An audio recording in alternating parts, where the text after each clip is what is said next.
Good evening and a very warm welcome to you all from the Claw Studio here at the Royal Opera House. My name is Monique Jonas and I'm very excited to be presenting tonight's Insight, where we get to celebrate 25 years of Cassa Pancho's Ballet Black. Since its founding in 2001, Ballet Black has transformed the landscape of British ballet by championing artists of Black and Asian descent. Known for their repertory of deeply resonant works, the company and its dancers have been nominated for and won many awards. Ballet Black has a long history of performing at the Royal Opera House, beginning in 2005 with its first season in the Limbury Studio Theatre. To mark 25 years, Ballet Black returns to the Limbury Theatre on the 3rd of March to share an exciting new mixed programme, featuring one of the company's most requested and award-winning works, alongside a breathtaking new creation. This evening, I'll be joined in conversation by Cassa Pancho, the founder, CEO and artistic director of Ballet Black, to celebrate the company's creativity, innovation and impact. But first, we'll see some rehearsal, so please help me welcome Cassa Pancho, joined by dancer Bungane Melamokulu.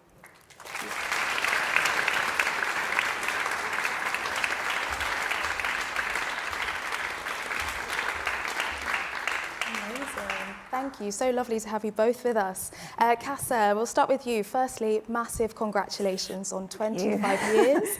It's a huge milestone, yes. Absolutely.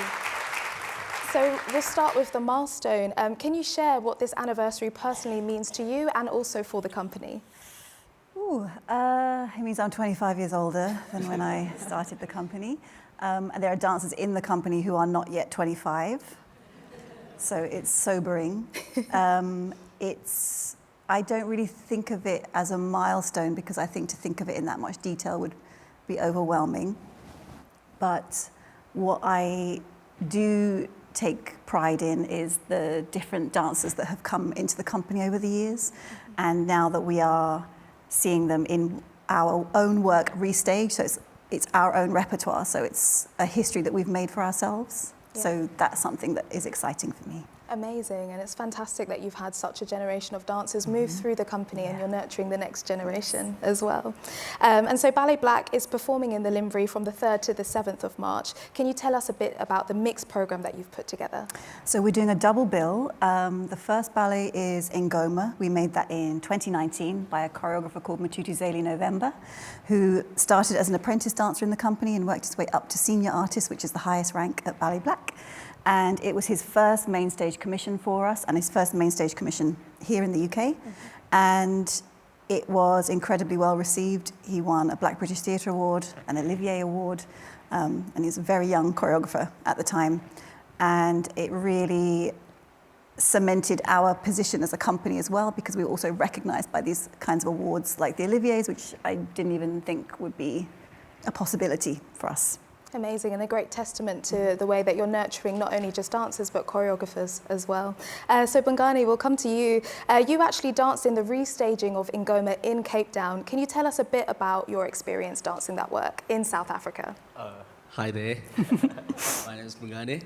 Yeah, it was a really liberating experience, because I think with dance, we're able to tell our stories and where we come from. And obviously, for me, it's a quadruple whammy, like being a South African, choreographing a dance that's choreographed by a South African and composed by a South African, and being a South African and telling a South African story. Wow, that's a lot of South Africa. Sorry.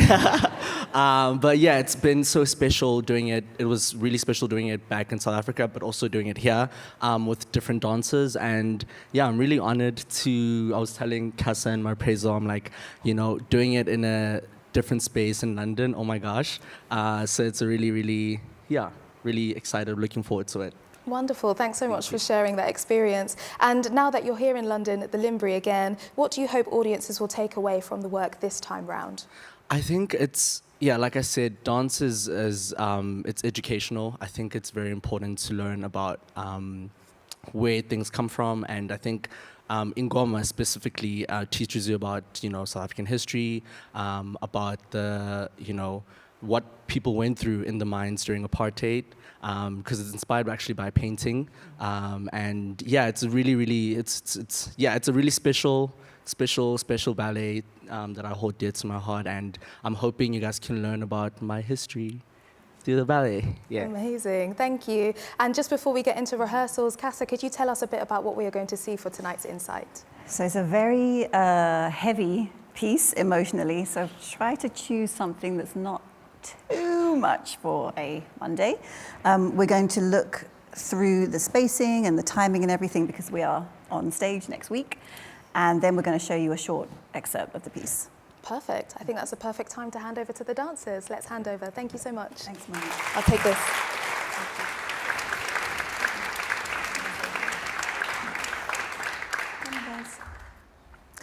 So I'm going to start with the women.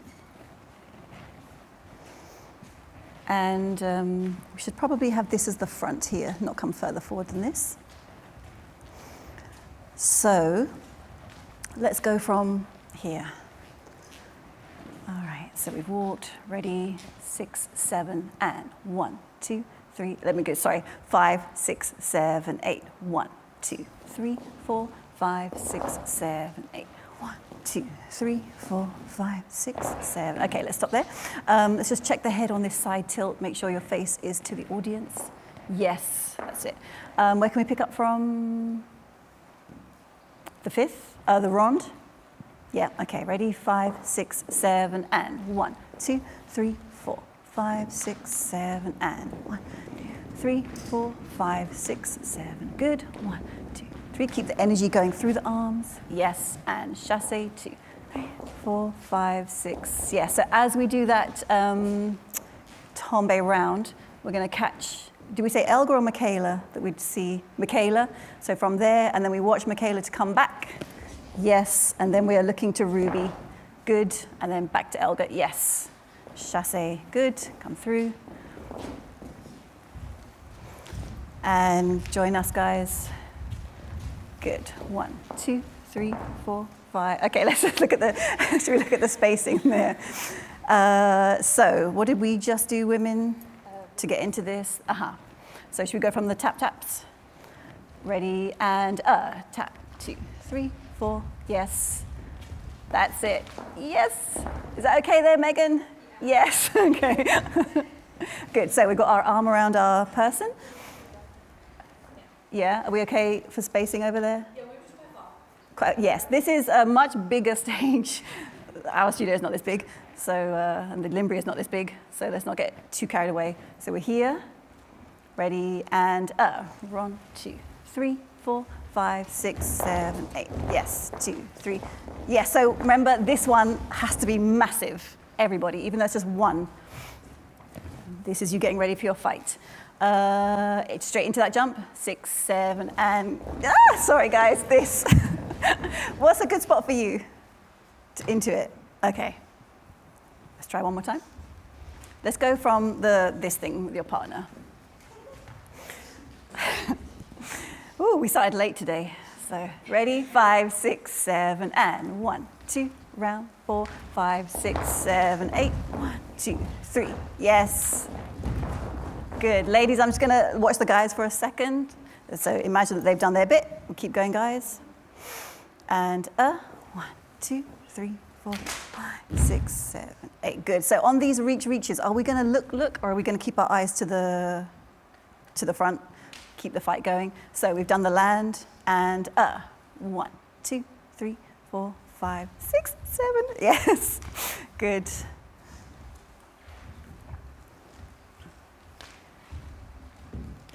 Nice. On that jump, how high are we trying to get the arms, 2 arms up? To here, like a relaxed. Make sure you push them right up, because some of them are just coming to here. Let's do that jump one more time. And could you go back a little bit? Yes, all right. Ready, and 1, 2, 3, 4, 5, 6, 7, 8. Yes. Good. Keep going. 2, 3. And over, down. Yes. And okay, rest there, rest there. And let me just switch over and see the ladies. So you've come up here. caught the rope, and 1, 2, 3, 4. Okay, so as we come around, careful this arm doesn't come up too high, so keep it upturned with the fist closed second, yes. Ready, same thing again. 5, 6, 7, and 1, 2, 3, 4, 5, 6, 7, 8. 1, 2, 3, 4, 5, 6, 7, 8. 1, 2, 3, 4. Am I counting really fast? I feel really fast. Okay, but you're very together. So that's good. Sort of fast. Okay. So from here, we're about to join the guys. Okay, so guys will go from the sautés.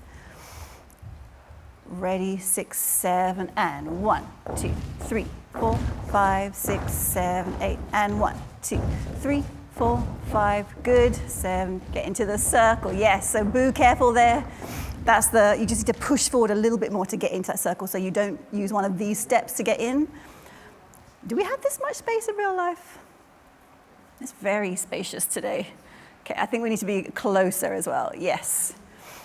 All right, and from here we go, and 1, 2, 3, 4, 5, 6. This is meant to be like this. Yes, and go. Yes, yes, and good. All right, just stop there, guys. I'm just going to do a quick time check. Am I okay? Yes? Okay. All right, let's carry on with Love and Elijah. Ready, and 1, 2, 3, 4, 5, 6, 7, 8. 1, 2, 3, 4, 5, 6, 7, 8. 1, 2. Good. 3, 4, 5. Can we make these a bit stronger, the 2 flicks? Mm-hmm. Yes. From here. Ready, and 1, 2, 3, 4, 5. Yes. Good. 2, 3, 4. Good. Yes. Keep going. 3. Nice. Good. All right. Then we fight, and then we roll. 2, 3, 4, 5, 6, 7, and in. 2, 3, 4, 5, 6, 7, and front. 2, 3, 4. Keep the eyes going out. 1, 2, 3, 4, 5, 6, 7, 8. 1, 2. We're still going. Yes, it's hard without the music, I know. And 1, 2, 3, 4, 5, 6, 7, 8. Good. And I think we'll say this is the stopping point for today. Good. Anything we need to check? Oh, shall we try with the music? Everything okay with the spacing for the women at the back there, Michaela and, yeah?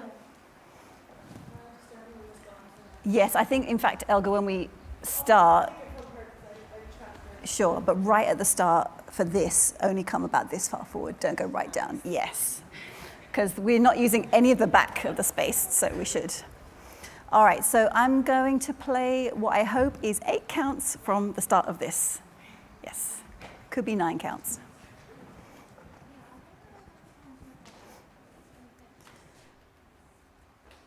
Okay, ready, ladies? Yeah?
That's about 6 minutes of 36 minutes of that level of intensity the entire time. Yes. All right. Thank you very much, everyone. Go have a quick breather, and we're going to come back for a change of scene in hopes. Thank you, everyone. Amazing.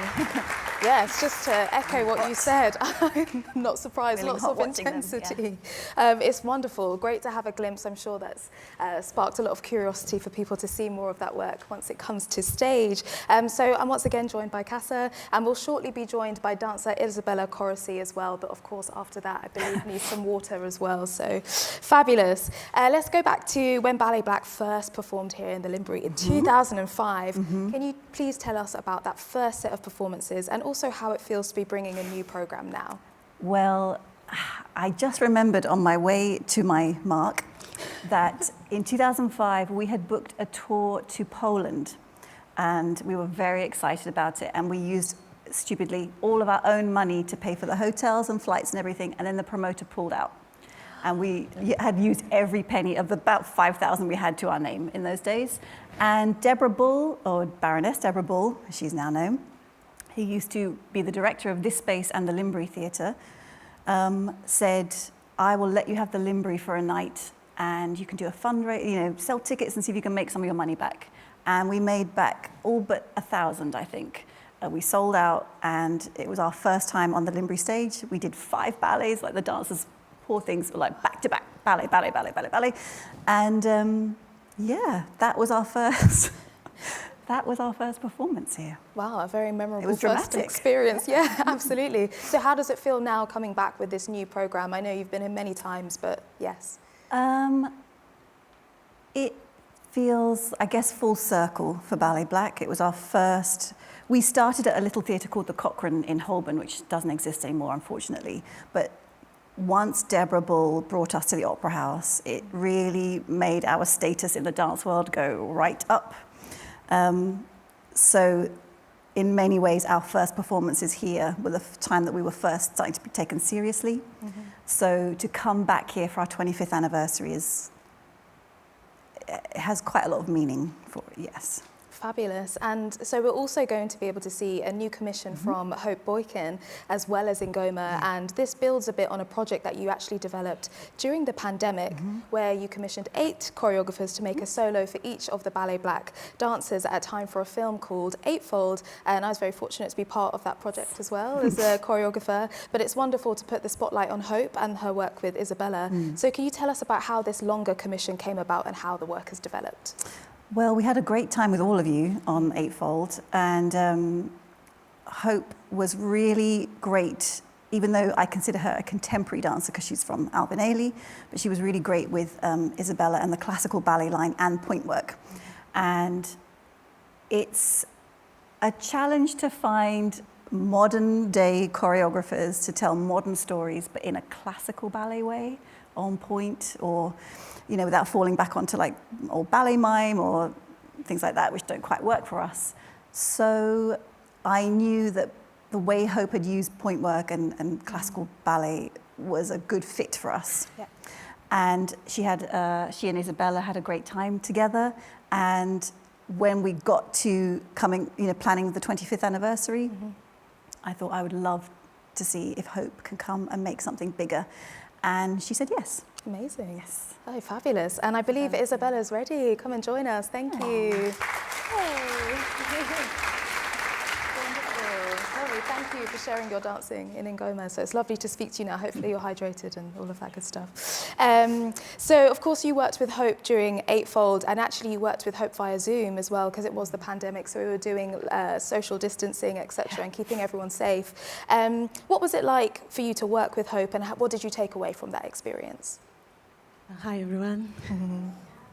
For me, it was a pleasure. On Eightfold was a gift from Cassa during this pandemic moment for us dancers. That was very special. And meet her in person was even more special. She's a beautiful human. She's a legend of Navanelli. So for me as a fan, it was like to hug her, to be with her in the studio. She brings such a energy to us. I think for me, was a lesson, a huge month of lessons. Take everything from her as a choreographer, an artist as well. Amazing, beautiful. I'm going to say massive thank you to you both and hand over straight to the rehearsal. Thank you so Thanks, much. Monique. I'll take this. Lovely.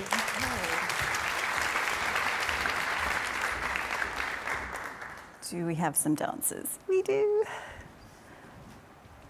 Okay, guys, so we're going to go to the beginning of the second section. And again, we're going to not come too far down. Yeah. Let's go from the running. Have everyone. Okay, so Isabella has straightened up, and we go. Running. 2, 3, 4, 5, 6. 1, 2, 3, 4, 5, 6. Okay. So Bella, I'm going to watch the running people first, and then I'm going to come to you. Good. That's it. Yes. Ooh, careful. You okay there? Was that close? Let's rewind and have a quick look at that spacing. Sorry, Taraja. Cut you off there. So you are coming down, downstage. Okay, so Elga, go. That's good. Yes. And I think, when do you start your... Just off the center. Hit center. Mm-hmm. Okay, so you're stepping off. Okay, fine. No, that's fine. I just wanted to clarify. So you're stepping... Uh-huh. Okay, good. And sorry, we're carrying on. Taraja. Good, good. Yes. Nice, love. Good. Ooh.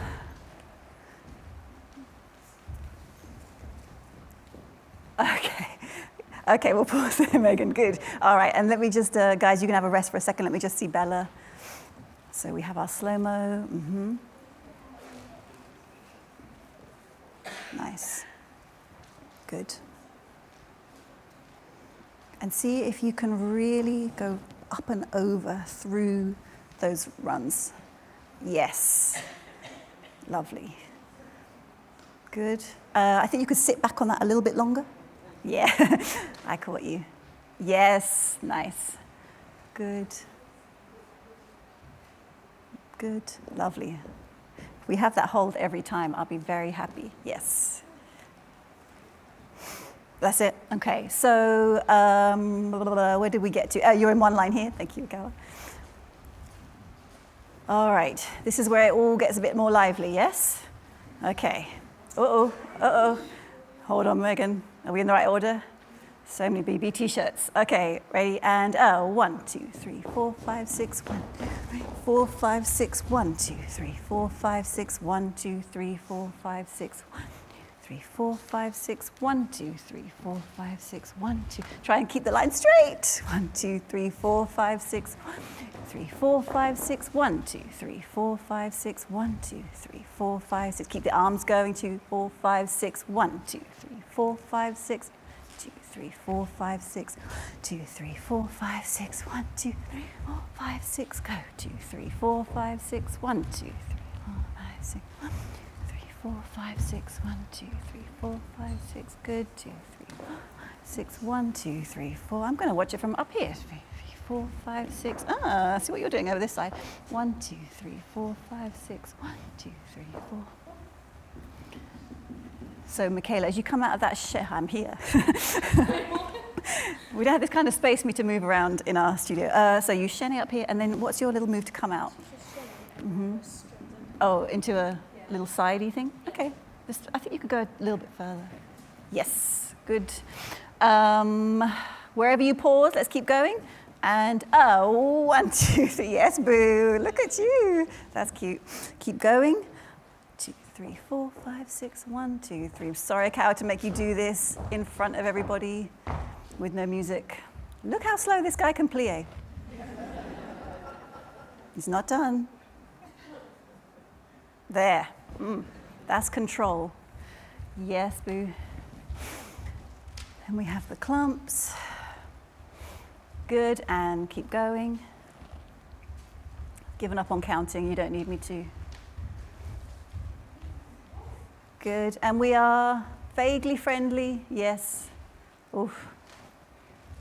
Do you find that friendly? It could be friendlier, I think. Good. Uh-oh. That's good, Taraja. Let's keep going, everyone. Nice.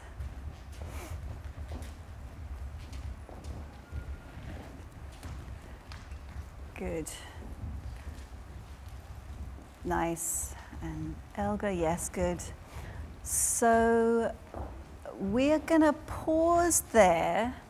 We'll run with the music, and I think we will continue on with the music. So even though we haven't gone through it, we'll carry on with this section. Okay? Okay. All right. So let's go to the beginning. How much time do I have? Okay. This will be 7 minutes. Okay. Everyone ready? Yeah? Here we go.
Thank you so much, dancers.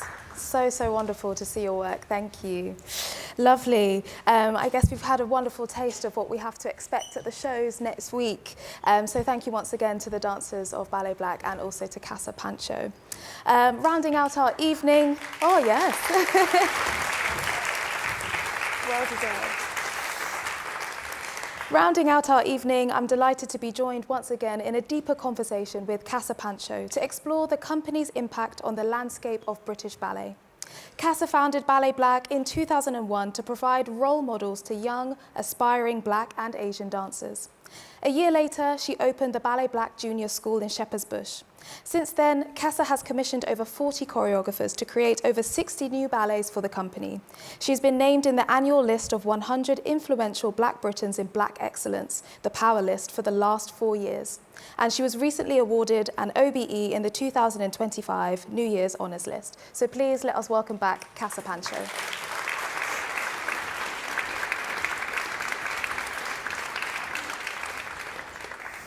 Amazing. So, if you could take us back to the beginning, what was the gap you felt in British ballet in 2001, and what did you want Ballet Black to exist for and or represent? The gap was Black people on stage, in the audience, and I later came to understand behind the scenes as well. Mm-hmm. So what I wanted Ballet Black to do as a naive 21-year-old is just make loads of Black dancers who would be on stage, who would inspire little 3- and 4-year-olds who would then go to ballet and then become professional dancers and create this perfect circle.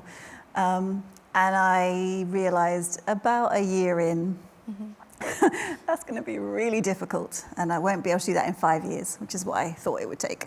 Yeah, what was it at that year mark that allowed you to kind of realize the scale of what it is that you were and you are achieving?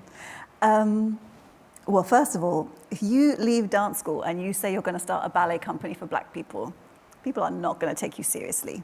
So that probably took a decade before I think I, as a director, was taken serious, not even seriously, was acknowledged as existing. So none of that was going to happen in the first 12 months. And being a recent graduate, I had no idea about any of that. So I look back now and think, you were really stupid. But yeah, I mean, when you leave school, you don't know that much. So that was one issue. Another was actually finding people who had been through vocational school who could be professional ballet dancers. They were very few and far between for all the reasons that caused the problem in the first place, and money, and God, just there's 1,000 problems, but somehow here we are today. Yeah, and I guess despite slightly a longer journey to what you'd hoped to achieve, it's great that you didn't give up and that you continued. And even though you said, oh, you know, maybe a silly decision when you left, but actually sometimes that naivety to even try is what we need in the arts as well. So it's amazing that you did do that. It came with obstacles, I'm sure, but here you are 25 years later. So I think it's important that it's a great message in perseverance as well when you really believe in something. And talking about when you really believe in something, tell us a bit about why you wanted to create the Ballet Black Junior School. I know you've touched on it already, but you still teach regularly in Shepherd's Bush. So why does that work feel so important to you? Well, the reason I opened the school in 2002 was because very quickly it became apparent that if there are no kids who are of Black and Asian descent at the age of 3 and 4 going into ballet, there aren't going to be enough kids at a teenage level who could go into vocational school, and those kids to come out and audition for someone, you know, for the Royal Ballet or English National Ballet. The numbers were really terrible back in 2001. So you might find 1 or 2 Black students who might make it through, but if one thing happens, like an injury or they change their mind, then you're back to 0. And I thought what we need is to up the numbers of all the kids across the board, from the age of 3, particularly for girls, for ballet, because you have to retrain your entire body. And so that was why the school started, and also to start a culture of more ballet classical ballet in Britain for black people, so that they knew that there was a place for them, where the teachers were mixed race, black, Asian, white, you know, that they were reflected, their families were reflected back to them, and also so that their families could see that their child wasn't going to be the one black face in the room. So in the lead up to starting Ballet Black, the thing I would hear the most from people that had made it in dance, but perhaps in contemporary dance when they had wanted to be ballet dancers, was they were the only black person in the studio, all through their training, all through professional training. And they would hear things from teachers, well-meaning or not, about their hair, their body type, their cultural preferences, and it just put them off ballet. And I thought, what if we change the power dynamic in some way? And you are not the only black face in the room. You're one of many, or the person leading the room is also black, so you don't feel like you're alone. Yeah, absolutely. And I guess it speaks to the importance of representation at multiple different levels across the industry. And so challenging it at a young age and hopefully bringing this sense of inclusivity from then can hopefully increase the number of dancers that would first of all want to continue with the ballet training and then have the space to continue to train to get to that high level, as you said.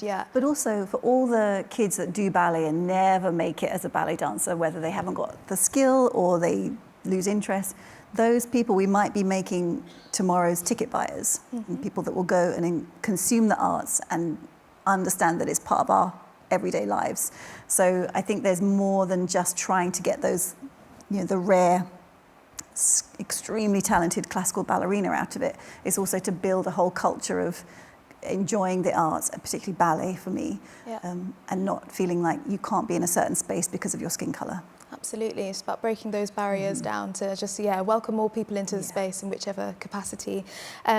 So Ballet Black has become known as a commissioning company. As I think, as we mentioned earlier, there's over 40 choreographers and 60 new works. I think it's 70 works now since that was up. Correct. Yes, including one of yours.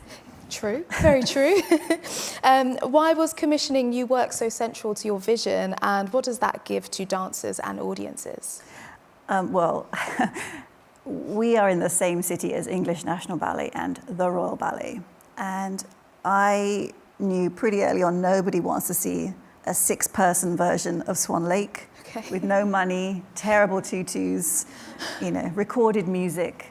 And so of necessity, I had to find people to create work for the 6 and sometimes 8 dancers that we had that was not stuff that was being done right on the doorstep by incredible companies. So it started as something that we had to do, and then it became something that we were known for. And that's what drew critics to come in and watch us, and different kinds of audiences. So we could have a show with Richard Alston, Liam Scarlett, Will Tuckett, and you know, that would bring 3 very different audiences to come and see us, and then people that were also interested in the black culture aspect of it, or just ballet fans. So it really helped us have a very wide audience right from the start. Fantastic. And so when you look across those commissions, you've slightly touched on it already, what sort of patterns or shifts do you see in the kind of stories or movement language that's come out of these choreographers, especially if it's contrasting perhaps to the Swan Lake or a Nutcracker or something that's a little bit more classic in the repertoire? Well, they'll still make Swan Lake forever, so don't worry about that, everyone.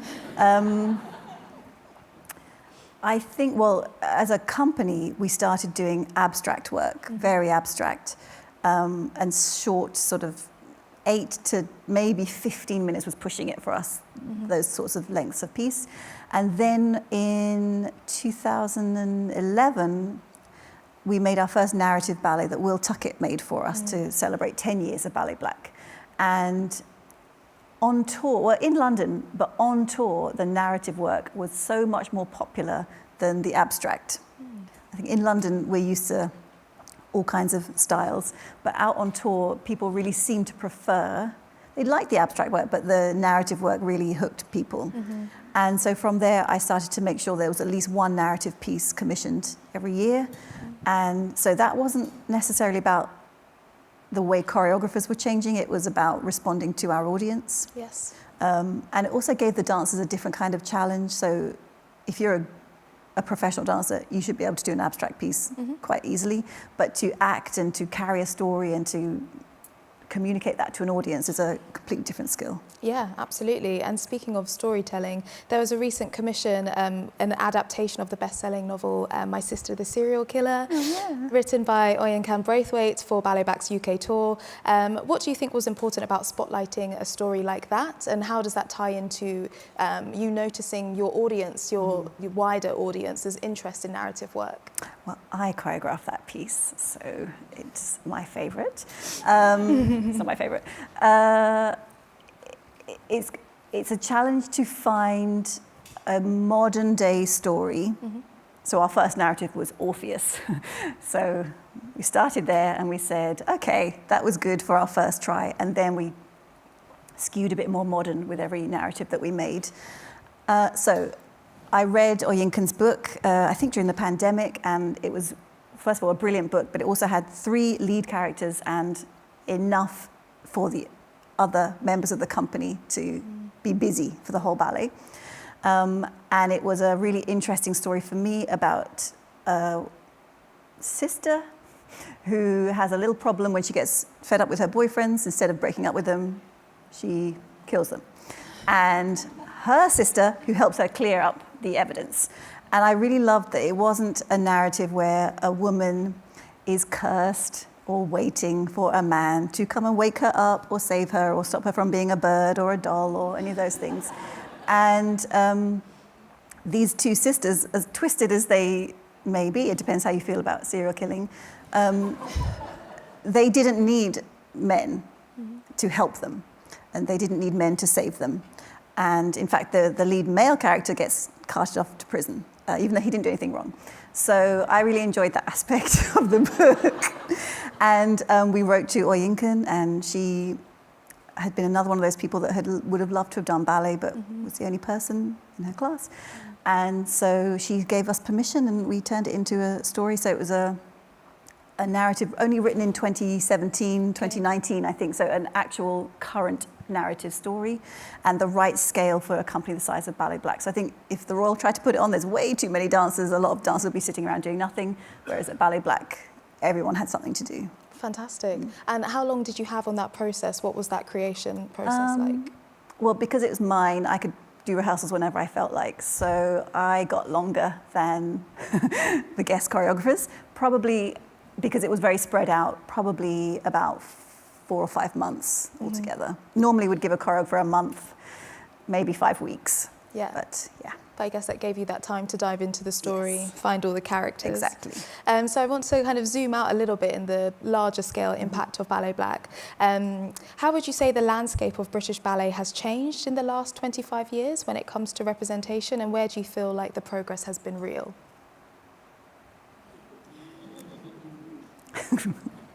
Trying to get me in trouble. No. I think there has been a lot of people who would like to see change, but didn't know how to, or didn't feel the impetus to, until the murder of George Floyd. And then that particular Black Lives Matter movement forced a discussion that we had been trying to have for the previous 17, 18 years. And it was very interesting to see every arts organisation post a black square on Instagram and pledge to make a change, and then to see who followed through with that. So I would say that has been the most significant moment in British Black ballet history. So there've been things that have happened, companies, dancers that have, broken barriers, but sometimes just one person getting into a company is something that can be forgotten. But this moment in time when every ballet company, every arts organisation said, we're going to make a change, was interesting. And then from that change, I think we did see more discussion for those dancers, I hate to say of colour, but the dancers of colour in big companies. We saw things like brown shoes and tights and underwear becoming normal, so not something that those dancers would have to request specially or wait until someone noticed that they were in a Caucasian-coloured piece of underwear before it got changed. Discussions about hair and how we won't be told you must have your hair shaved if you want to wear this wig because your natural hair is too big. That kind of discussion, I hope, has stopped in the UK. But we're still in a slightly tenuous position, I think, with some of the big dance companies where if a dancer gets pregnant and one gets injured and one changes profession and one just leaves or retires, then that could mean a company that had what they consider to be a good amount of diversity suddenly vanishes through no fault of anyone's. So it doesn't feel sustainable to me at the moment. Yeah, what more do you feel that companies, organisations or individuals can do to continue to push forward the change that we'd like to see? So you mentioned things like flesh-coloured shoes, flesh-coloured tights, underwear, things that we need on stage, etc. What else can people do? That's easy. You should be able to buy or dye, or you should be able to get brown shoes and tights like that. For me, that's great that people are doing it now, but that's not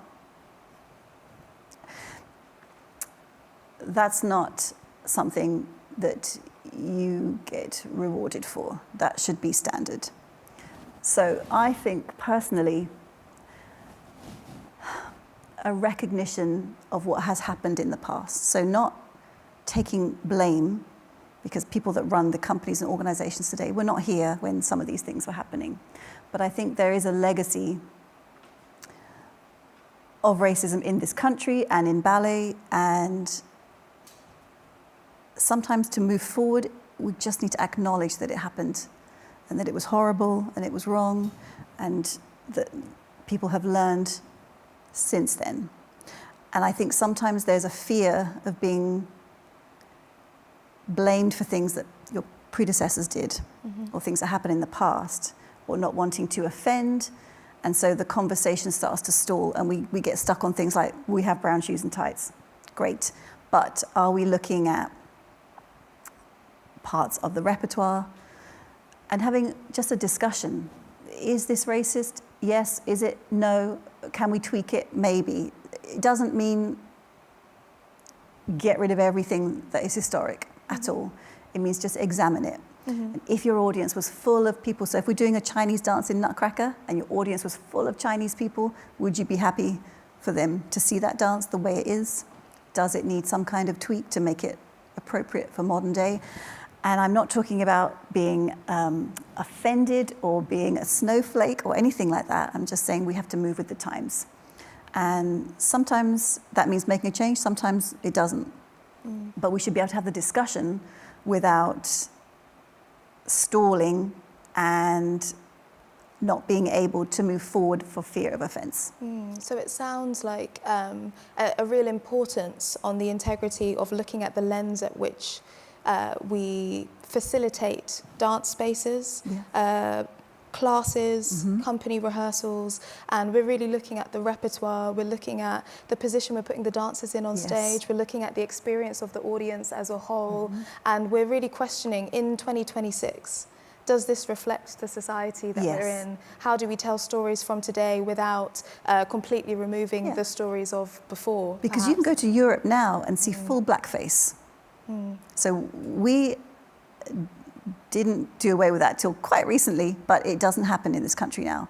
But I will still see images on Instagram of companies in other parts of the world in full blackface as an artistic expression.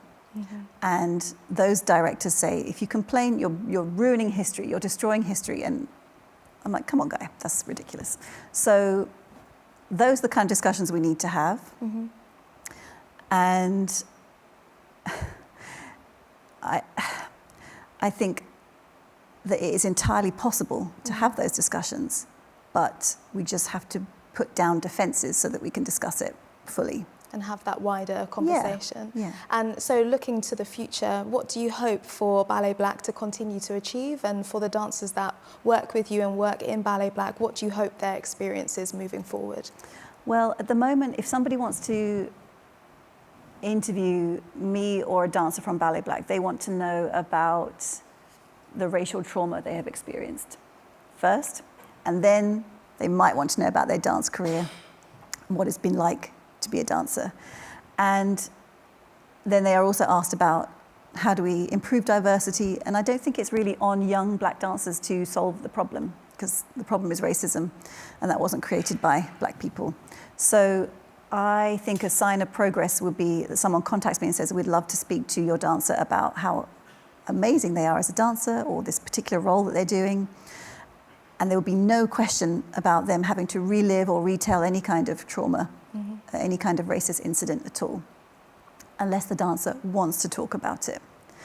But often it's not a choice. And I have read many interviews with dancers who are Caucasian. I've never seen them asked about how to improve diversity, why it's important.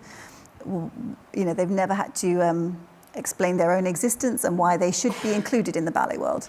And so I think if we start to see dancers treated as artists for their skill and their artistry rather than for this color of their skin. And I know that sounds ironic from the person that started Ballet Black, but the company has a very specific role, but the dancers within it should be free to be interviewed as artists, I think.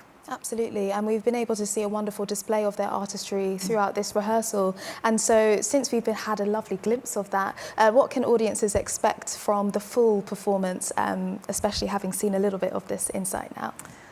Well, Hope's Ballet, I asked her to make something to celebrate 25 years. And if you saw the entire piece, I've kept back some of the most fun parts so that you can see it on stage. It's a very lovely look at the kind of Hope is the name of the choreographer, and Hope is the kind of feeling that she wanted to explore throughout the piece, and how it takes that kind of hope to keep something going for 25 years. And it's a really lovely, fun piece, and the dancers usually leave rehearsal smiling, having worked on it. Great. And that's always a good sign. And then with Ingoma, we look a little bit to our past, so a ballet that we made in 2019, which is not that long ago, but it feels like a very long time given the pandemic. And this is a significant piece. It was important for Mthethuzeli November to tell this story, a moment in South African history, which was the precursor to the anti-apartheid movement. So in this way, we're able to show some black history through classical ballet. And make it part of the canon of ballets that we hopefully will continue to make going forward. Fantastic. Sounds like audiences are in for a wonderful night. So I have to say a massive thank you, Cassa. That's all we have time for now. So wonderful to speak to you and also hear the raw and intentional journey with Ballet Black. And congratulations once again on 25 years. It's a remarkable achievement, and I'm sure we're all looking forward to seeing the programme on stage very soon. Thank you.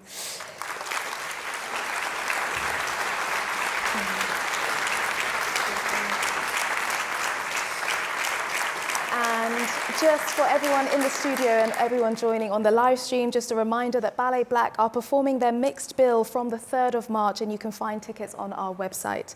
Thank you again to all of our dancers this evening, and we wish you all the best with your performances. Thank you to our audience here and for everyone who has joined online. We hope you've enjoyed this insight. Thank you so much.